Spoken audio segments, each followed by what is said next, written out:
We're here with Rena Dunbar, the other half of a dynamic duo of identical twins in education here in Eugene.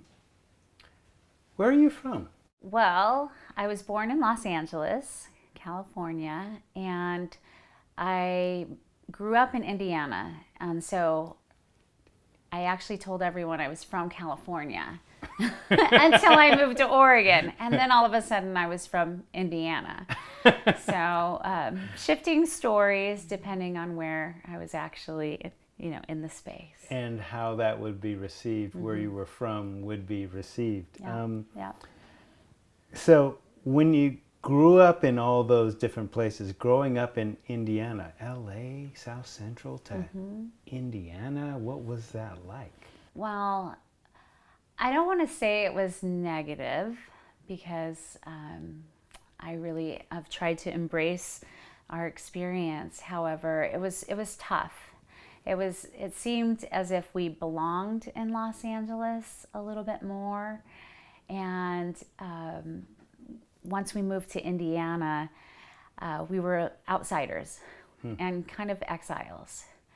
And luckily we had each other. Luckily we were twins, and we had a pretty close-knit, I won't say nuclear family, but it was for a while. Typical African American or biracial extended family? What? Well, I don't know if there is a typical African American or biracial extended family. I'm pretty sure there's not a typical biracial one. Okay. To be sure. Yeah. However, well, we had a really interesting extended family, actually, being in exile. And so there's an exile community in Indiana? There is an exile community in Indiana, and turns out it is the gay community. Okay. Lo and behold. Okay. So my mom and dad were not accepted in pretty much probably the all-black world that existed in Fort Wayne, Indiana, and there is a pretty large black community, and definitely were not necessarily accepted in the white community. Although there were a few rebels that were friends with my mom and my dad, but like two.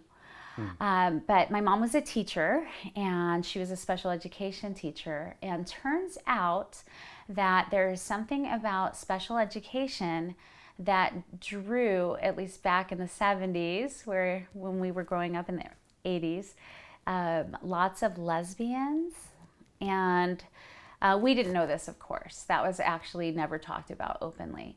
However, in retrospect and looking back and having conversations as a little bit more of an older, more aware young adult, we realized that the community that took my mother and father in was the gay community. Wow. Yeah, and in fact, my middle name, Leah's middle name, come from best friends of my mom who are teachers, who were lesbians, and they were partners at the time that we were born. Okay. And they split up, and that shifted, but so we were actually named after the community that kind of took our parents in and accepted us. Well, that kind of leads into the next question, because, what intersectional, as you understand that term of, GLBT, race, class, occupation, what intersectional messages about identity did your parents give you growing up? Wow, lots of them. Some of them explicit and some of them more implicit. But obviously, we were getting intersectional messages about where we fit, what was okay. I remember actually getting a lot of messages from my mother about the naming of things. And so biracial wasn't necessarily in the common lexicon of Fort Wayne, Indiana, right? Mixed was, and my mother very much was. She's a teacher, and you're not mixed up. You're not mixed up. You are the twins. Everyone just called us the twins. Actually, which has its own, baggage, other, set of, identity issues. But, certainly She did not want us to be called mulatto, and that was very Right. much what Good. people did call mixed race people who were black and white in Fort Wayne, Indiana. And and she's like, "You're not a mule, you're not a donkey and a horse combined. You're not mule," And I mean, she was bringing her baggage to the conversation as well, because of course there's places in the world where being mulatto is completely and totally the thing, and Right. and that's it's situational. But being young, being female, being light-skinned, black, we really, I think, were schooled to see ourselves in terms of what was on our birth certificate, and actually we were taught to be proud of that blackness, Well, and in a so society. black was on your birth certificate. Yeah, black was Okay. on our birth certificate, and not white. Okay. And I'm pretty sure that hails back to the one drop rule kind of way of making sure that if you were black, you could not fade into mainstream culture and privileged culture. So, One drop meaning 1/64th. right, yeah, not just, Being one half, yeah. you're definitely on that side of the column, Yeah. but that extended to 1/64th, Yeah. just so you know about blood quantum. That's right. That's Yeah. right. And, I mean, that hails back to times of enslavement and who was property and who wasn't property. Mulatto is a slaver term, so That's right. Yeah. And, I think for my parents, we certainly weren't being told we were black because, we wanted to, get away with anything. I think that my parents wanted us to really embrace all of our blackness. I'm pretty sure they knew that we were going to be othered because of the blackness. And Yes. so really trying to cultivate some sort of sense of ownership of that, and despite the messages that mainstream culture was going to give us about our blackness, which we did receive quite a bit of. If you use the Cornell West definition of black, then black is a stance between the oppressor and the oppressed and acting as an ally for the oppressed. What do you think of that? Now I feel like I fit that box more than I do than the one on my birth certificate. And I actually was thinking, I mean, we're teachers, and I was reading something by a name that I'm not familiar with, but you might be, which was something about like Tyrone Garrett. Okay.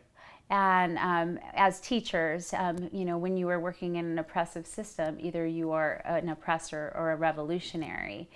And so luckily for us, I actually believe that we were brought up to be on the side of the revolutionaries in terms of, we certainly weren't going to be the oppressor. But trying to figure that out and Yeah. pull that apart from a Yeah. very small child is really, really difficult. And definitely for Leah and I, at many moments, I think, and I can't really speak for Leah, we wanted to just be able to be kids and have fun and fit in, and that was absolutely never possible. Never. Never. Except for maybe in the privacy of our own home, when Leah and I were playing with each other. Not necessarily with our cousins, not with our brothers and sisters, not with our friends. That's it. When did you get your sense of, shall we say, a life mission? I mean, you're exiles, you're outsiders, you're going to be revolutionary teachers. When did you get that in terms of deciding what you're going to be when you grow up? Honestly, I feel as if we carried the life mission from the time we were born. And I mean, that I'm not trying to sound, Eugene woo-woo, but that we were always teaching, we were always bridging, we were always interpreting, we were always trying to maybe reach the heart as opposed to the stories that that other people were being told about our culture, whatever culture that was. And so certainly, I mean, we just grew up doing that. And this might have been what led me to Eugene, Oregon, because I really felt like I didn't belong in Indiana, and I felt like kind of called to be this like countercultural thing. Like I actually like kind of embraced the hippie thing in high school, and was looking In Fort Wayne? in Fort Wayne, Indiana, and just really, I paid attention to the Vietnam War stuff and the dropping out stuff, and the stories of the hippies, the stories of the war protesters, the stories of the student protests, right? And I was just always really aware of those, and I just kind of like gravitated towards those stories.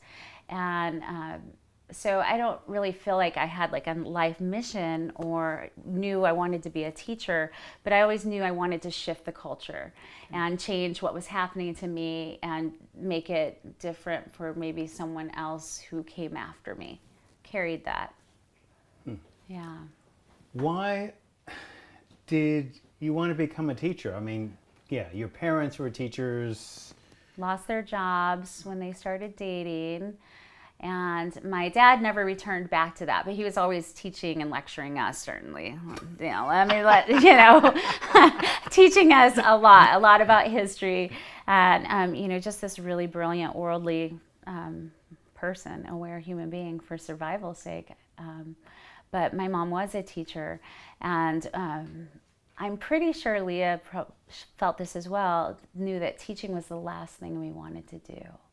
And so in the way that what you resist persists, we obviously, became what, we knew was the last thing that, we ever wanted to be, because of all the work and the effort and the maybe disrespect from the culture. At least this is from the child mind, right? Watching my mother do this. And yet, speaking of my mother, and my mother figures very prominently in our educator-teacher journey. My mother, it's like, no, you were meant to do this. You were meant to teach. And I was living in Eugene and broken leg and surgery, and mom came out to take care of me and basically said, you know what, it's time to get you enrolled in school. Made the phone call for Pacific University and made the appointment for me. And that's how I fell into teaching, literally. Fell into? Literally. Healing a broken leg and, yeah. And I didn't want to be bored, I said. Now I want to be bored. Please. Yeah. Yes. We'll talk about Courageous Conversations, because I don't think you have an opportunity to be bored there. No, it's never boring. It's always exciting. And today, in fact, our students registered for college now. And so as far as the journey from, teaching something that no one else really was teaching, or at least not explicitly in the, lower grades, this kind of conversation was for the privileged, for people who could go to college. And we've been able to teach it in high school. I've taught Courageous Conversations in middle school. And today my students signed up for college credit. So today was a big day, I feel like, in terms of getting conversations around privilege and oppression and intersectionality, and getting the conversations about students' own experiences and how that interacts with the larger world into a more explicit space. Yeah, cool. Yeah, very cool.